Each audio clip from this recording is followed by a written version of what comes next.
Okay, so I just finished a doily and I'm going to show you guys how to block and set your doilies, any of your crochet, with common school glue, some water, and of course you will need some kind of T-pins or pins, and then just a cardboard box. You can see the outline of where I pinned and set my fan. Okay, so also the item that you're going to see in this tutorial, you can find a link for the full tutorial to make that doily in the description box down below. So let's get into how we're going to mix our solution here. Here we go.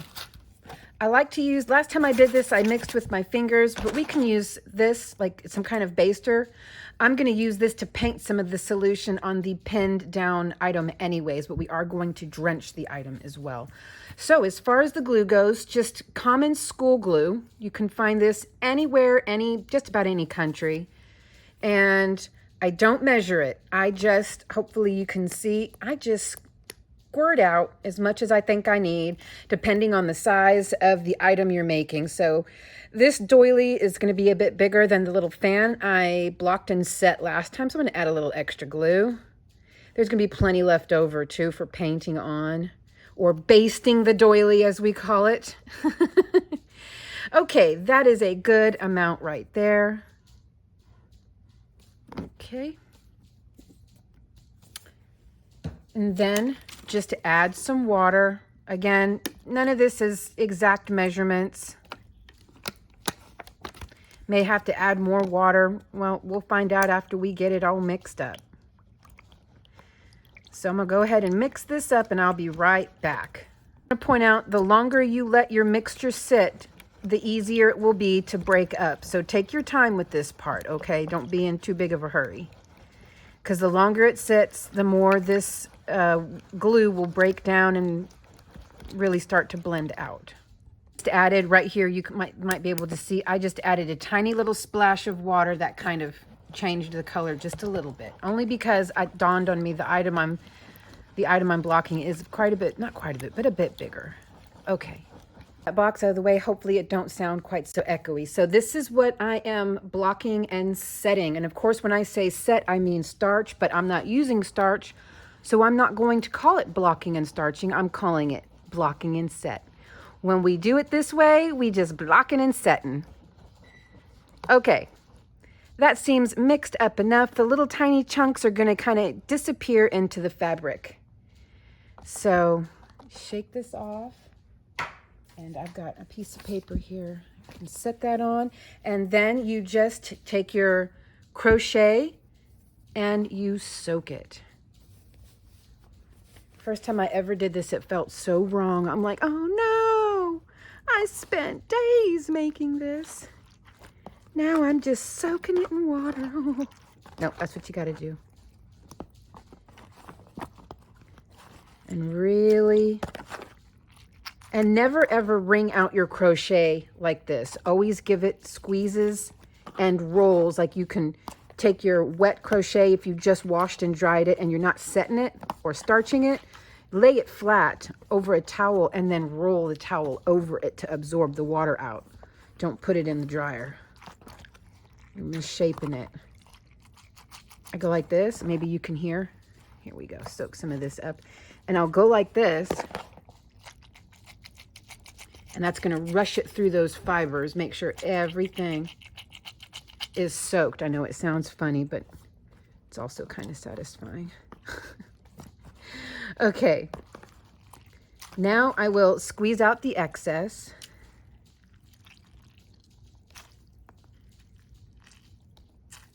I think this solution is a little richer than the first one I made. The first one I made, I remember being just a little bit more watery, or a little, this looks like milk. The first one I made looked a little more like skim milk.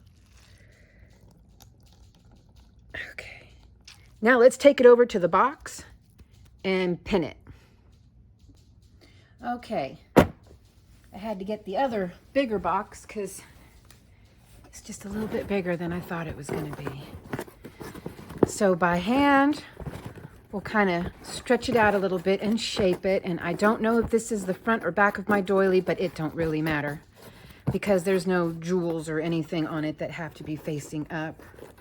And that's another thing, like the fan I blocked, I put my pearls on that for decoration after I blocked it and set it because I didn't want the glue to ruin the beautiful pearly shine of the pearls. Okay.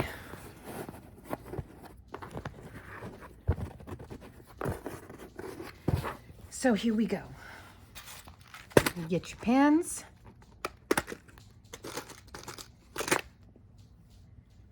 And you just start pinning. So you're going to find the points of whatever you have, and you can, if you push your needle sort of flat, then it will stretch it just a little bit better. And so I want this one out. All of these points are going to get a pin. Oh. Gone forever. It said freedom. Okay, now I'm going to do this side so that there's a little tension. Of course, I don't like the way that's... There we go. All right. And then do some up here. You can see I push in and then I come down at a slant. Hopefully you can see it here, I'm hoping. I will go in and then come down at a slant. Or you can just push it in at a slant straight from the jump. Like that. There. Okay.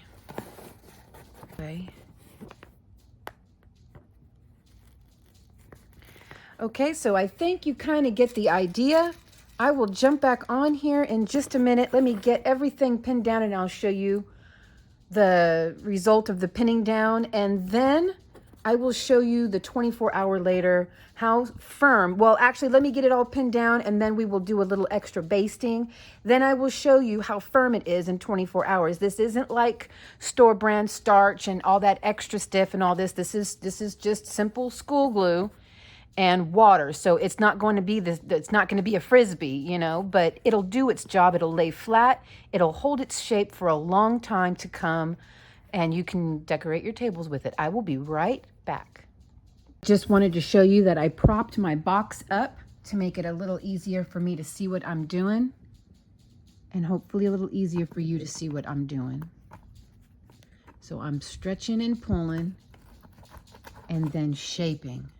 See there? It is a little easier with it sitting up like this. That might be a little extreme the way I have that stretched right there. I'll fix that. Find a picot. Oops, I'm bad at this. Find a picot. And there we go. Okay, this is a bit extreme here. It's not supposed to be that stretched. It's like, calm down. Okay.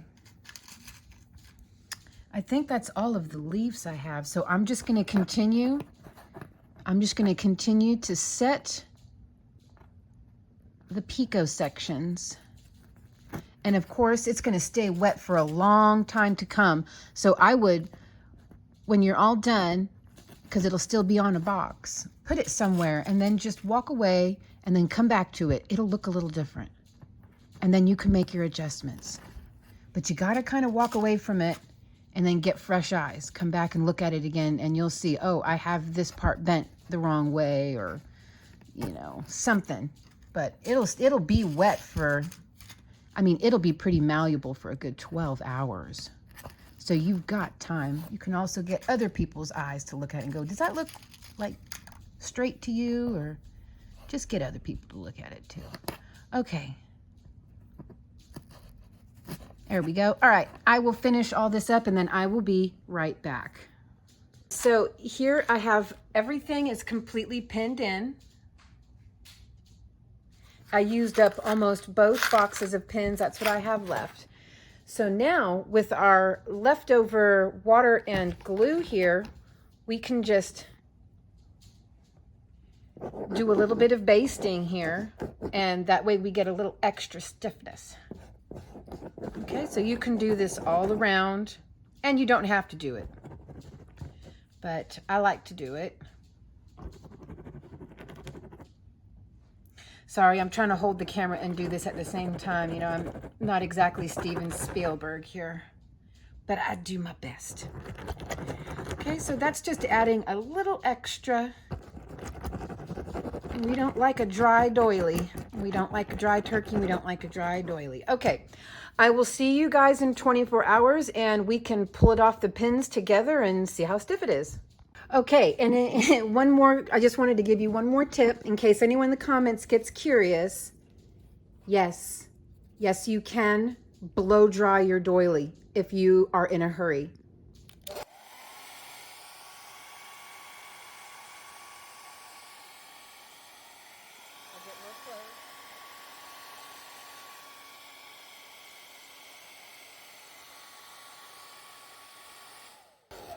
Yes. Here it is. It's been probably about actually 20 hours. It didn't need the full 24, but it's dry. So let's see how good we did. I'm going to take it back over to the couch. Okay, let's get it unpinned. Oh.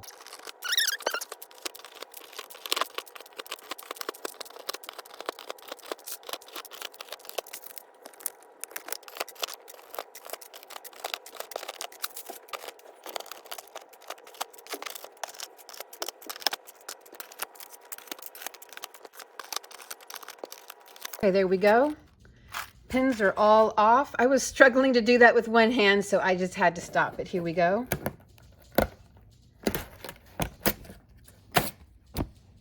Okay, let's see what we got. Here we go. So like I said, it's not, you know, it's not professional starch, but it's, look at this. You know, it's going to do the job. It's going to keep its shape. Your doilies, whatever, your hats, they're going to keep their shape. You're going to have good stiffness. I mean, there you go. It works, and it works great. So there you go. That is how to block and set, not starch, your crochet.